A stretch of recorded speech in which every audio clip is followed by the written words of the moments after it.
We are turning now, my friends, to something much lighter here. Soccer star Cristiano Ronaldo has just put a ring on it. That's right. He is officially engaged to Georgina Rodríguez after nearly a decade together. But this isn't just another celebrity love story. Their engagement is turning the spotlight back on Saudi Arabia's strict laws against unmarried couples living together.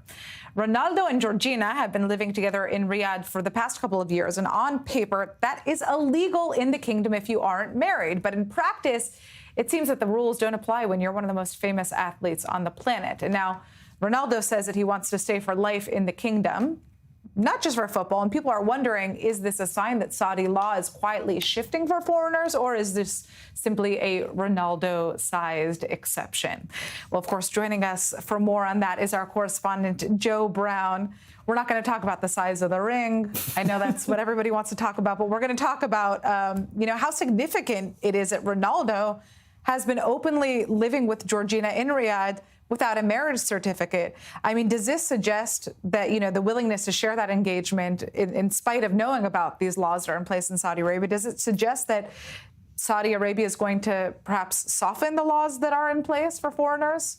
Well, the laws for foreigners are actually surprisingly lax, especially if you are a superstar such as Cristiano Ronaldo. I mean, when Al Nassr, the Saudi soccer team that's owned by the Public Investment Fund, when they signed Cristiano Ronaldo, they had to try and make sure that he was comfortable, or as comfortable as possible, because in order to get the second greatest footballer of all time to the country, of course, behind, as you are aware, Jared Bowen, in order to get him to the country, they'd need to make sure that he is able to live his life as much as he would do when he lived in England or Spain or Italy or Portugal. So it wasn't a secret that him and Georgina were living together. And it's not just him. Behind closed doors, for a lot of high-profile expats who are living in Saudi Arabia, they don't adhere to the Sharia law that the residents of Saudi Arabia normally would. So this not only includes living together without a marriage certificate, this also includes morality laws on clothing or even drinking alcohol because they live in these compounds. And this is similar to tourists as well. Some tourists, they do ask for marriage certificates if they're living in, if they're staying in hotels, but most of the times it's not really enforced. So this didn't really come as a It wasn't big a big surprise to the Saudis. Yeah. So essentially, the reaction to the engagement on the part of Saudi Arabians is one of happiness and not anger about a double standard.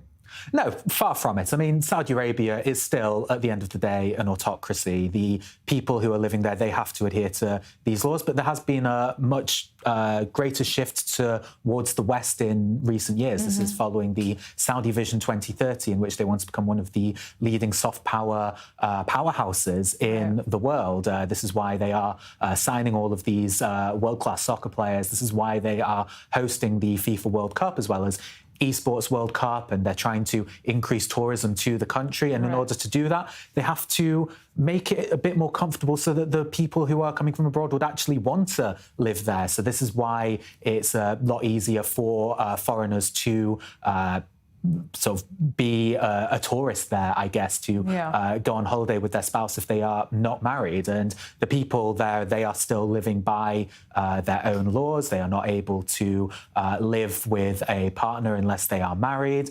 They are not allowed to drink. They have to follow the dress code. But we even saw in some public sense they are shifting away from these values towards more Western values. Of course, one of the most famous laws in Saudi Arabia was the fact that women weren't able to drive until about 5 years ago. But now that's changed. Women are able to be on the road. So this could actually be more of a shift, not just for the expats, but also for the people who are living there. We will wait and see how this Vision 2030 actually plays out.